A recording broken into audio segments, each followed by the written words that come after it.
it's me or you or what, but I have virtually no pain. I haven't had any since day one after the surgery. It was Thursday, today's Sunday.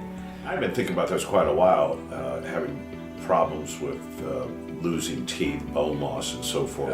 After exploring different avenues, I finally came across the procedure of the 4-on-1 process, and it just happened to work out because back in January I did lose a tooth, which caused a major misfunction in the way my teeth work, and that's when I knew I had to do something. No, everything just went absolutely perfect. I was confident I knew what was going to be done and ultimately what had finished with.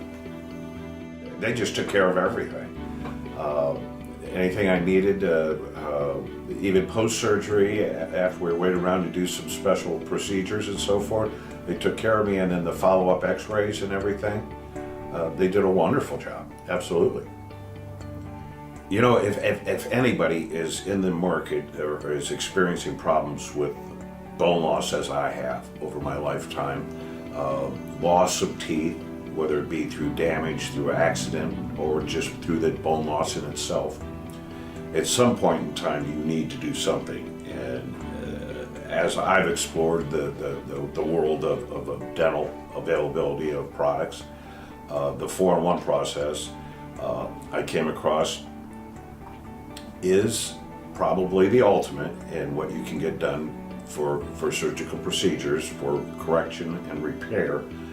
But it's something that, you know, without your teeth you can't eat, and I can attest to that because that's one of the major reasons that I did it. I had one place that I could eat before I had the surgery up here in the front right, and that wasn't sufficient, and I could lose that at any time. So I knew I had to do something, and going to Dr. Foxson has answered all those questions and solved all those problems.